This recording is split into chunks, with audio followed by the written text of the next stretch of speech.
Everyone has something that they're running from. One comes to a close just as another one's begun. Days turn into nights and nights to years, yeah, time goes on. Oh, and everyone is trying to find a place where they belong. Now I close my eyes and focus on the song that the wind plays as it moves and blows along. And I can finally see, as I grow older and live, that there's more that's waiting for me, and more I have to give. Oh, I tried for way too long to work for something good when it was free waiting for me, but I couldn't take it till I knew that I could. Yeah, I can finally see, as I grow older and live, that there's more waiting for me, and I have more to give. Oh, I've tried for way too long to work for something good when it was free just waiting for me, but I couldn't take it till I knew that I could.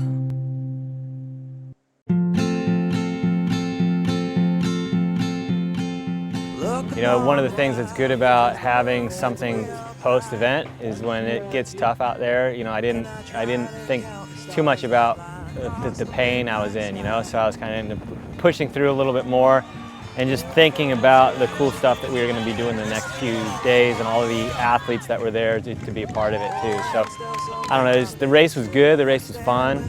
You know, I didn't win, I didn't get top 3, you know, and that's what I shot for. But at the end of the day, when it was done, I pretty much moved on a lot quicker, you know, and I said, you know what, that's not what identifies me. It's not really who I am as an athlete. I will race as hard as I can. I will always be out in the front. I will always push pace. I will always try as hard as I can to win. But if I don't, there's more to it, and there's more to life, and there's more to sport. Oh, I tried for way too long to work for something good when it was free waiting for me, but I couldn't take it till I knew that I could.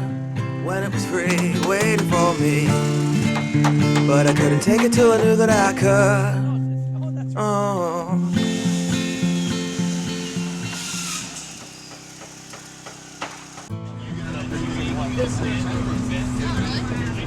The race was done, and then that night we all crashed early. It was a lot of packing and getting prepared because we were going to be here for 3 days, and you want to bring as little as you can. And so the bus picked us up at 6. We all piled in. There was probably about 40 of us and some military inside a huge old bus. All of our gear and bikes were packed in the back, and we drove off. Did about a 40-minute bus ride, watched the sunrise, which was actually pretty cool, and pulled into the military base. Unload, did the stuff that we were going to leave here. A bunch of us got back on the bus and drove about a 6-hour drive with a bunch of stops and stuff like that. So it was definitely an adventure. We hopped on a helicopter, which was insane to fly here.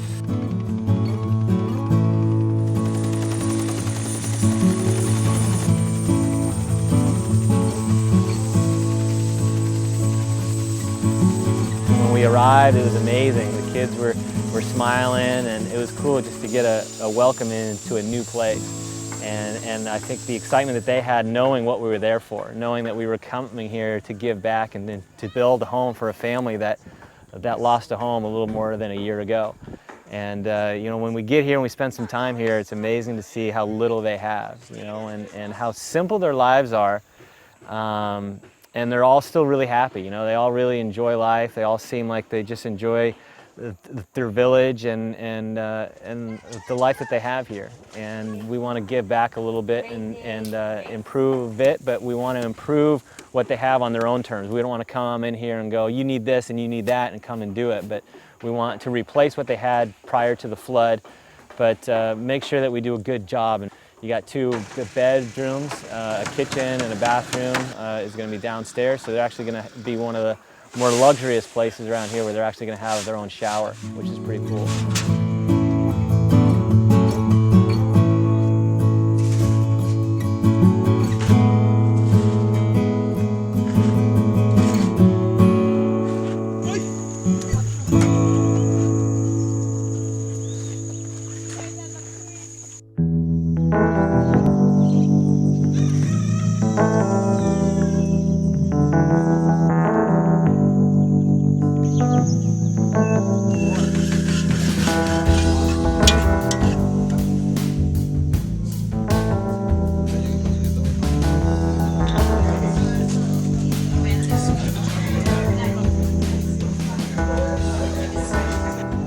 It's awesome. Every day we get up and we attack the house and we say, okay, what are the jobs that we have to execute? And usually it's like 3 to 5 teams. And their jobs from going down to the river and getting on a little canoe and going out and getting rocks. And we thought we were gonna have to do 1 or 2 trips for the rocks, and I think they're on their 6th or 7th trip.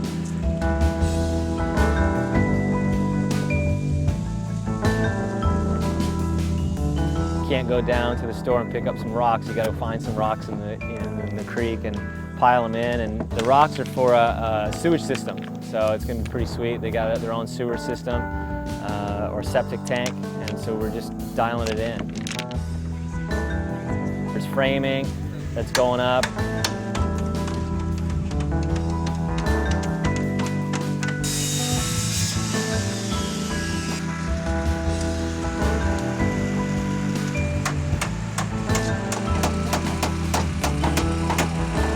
We had to dig some ditches for the septic tank.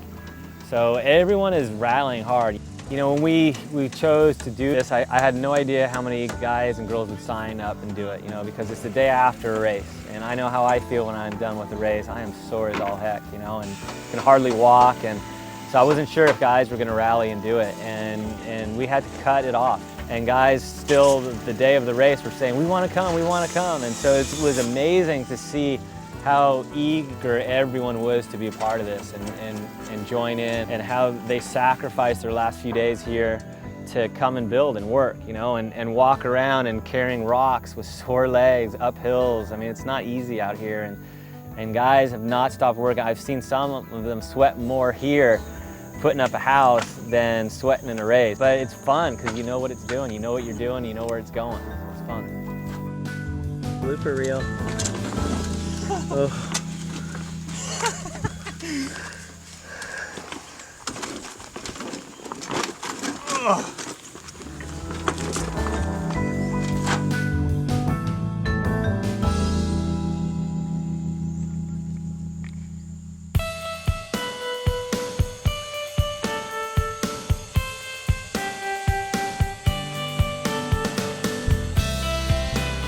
Before we got here, we totally thought, or I thought it was going to be, we were going to eat PB&J every day, you know, and that was it, you know, because we had to bring in all of our food. And so that was our expectation, and every meal we've been totally blown away. David is the guy that set up this whole trip here for us. He lives here and he works with Homes of Hope, and he's also an amazing cook. So literally all day while we're out here, he's back there and just mixing up food and cooking it. And he's just not throwing things in there. I mean, he's throwing things in there, but he knows what he's doing because every meal is amazing. So good. He and his wife spent like 6 months working a refugee camp in Canada.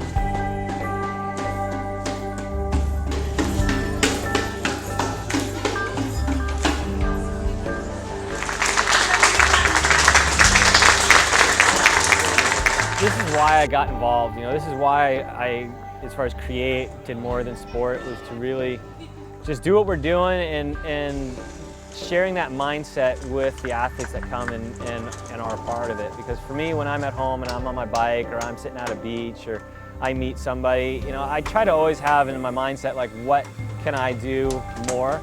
But also an appreciation for what we have, an appreciation for where we live, for the ease of life that we have.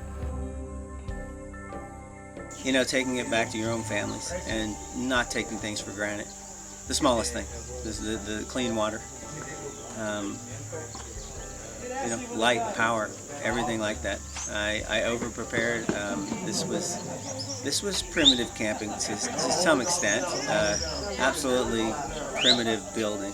The house is incredible.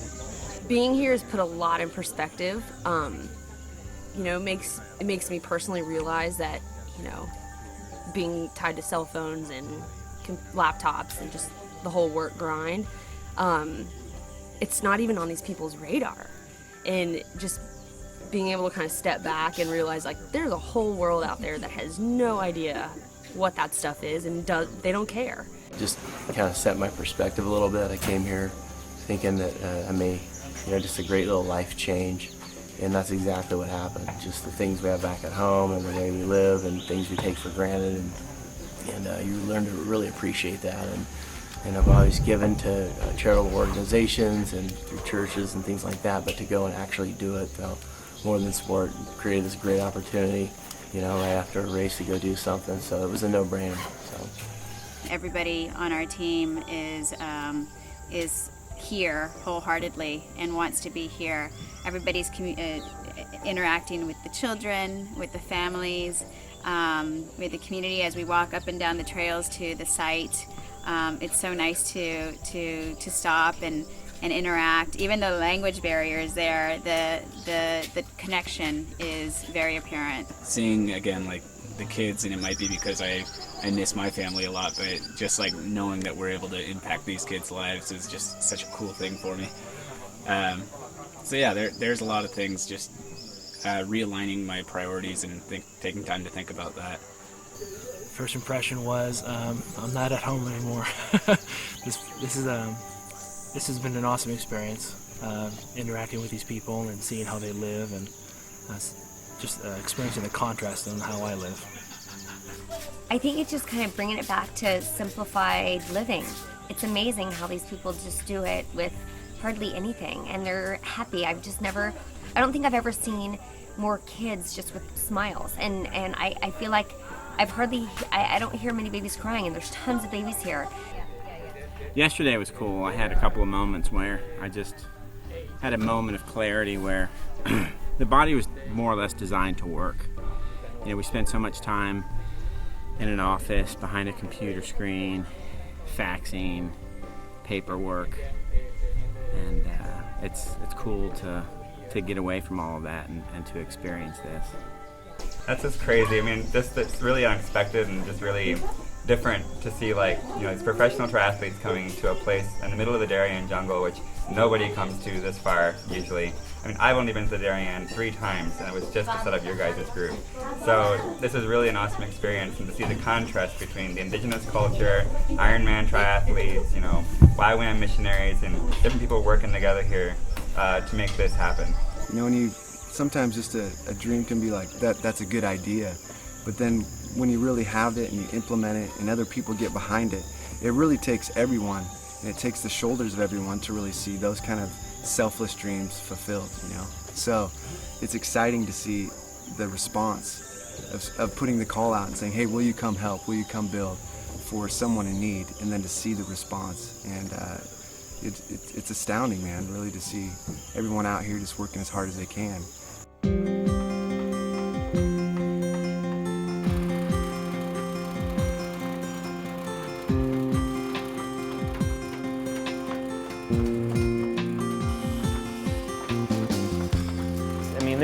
This is what it's about. I mean, this is fun. This is what I'm passionate about, and this is where I want to leave behind me in the sport of triathlon, is not being, you know, world champion, which I love, but for someone that created a change in the sport from being a selfish sport, which always everyone refers to the sport as a selfish sport, but to a sport of giving, you know. And then the passion is to really see that grow and blossom outside the sport of triathlon to all sport and just get a movement nationwide and worldwide to give back, and just to look around you wherever you are in your own town, or when you travel, or when you're at a race, just to look around and see what's around you and see what needs are, you know. And it's not necessarily you always have to do something, but just be aware that there's more to life. There's more than what you just have in yourself, you know. So when you're sitting in your house, or you're sitting at a beach, or you're sitting in a hotel room, just be aware of what's going on, and when you have a chance and an opportunity, or you see something in need,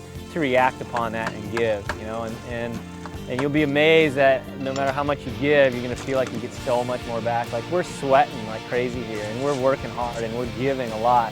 But when the day is done, we're gonna feel like we were the ones that got blessed, that we were the ones that left here fulfilled, left here bringing something back more than what we came with. So, and that's what I love about all this is, yeah, you're gonna go home and you're gonna be on fire. You're gonna love it, and you're gonna look for the next one for sure, because we're ready for the next one already.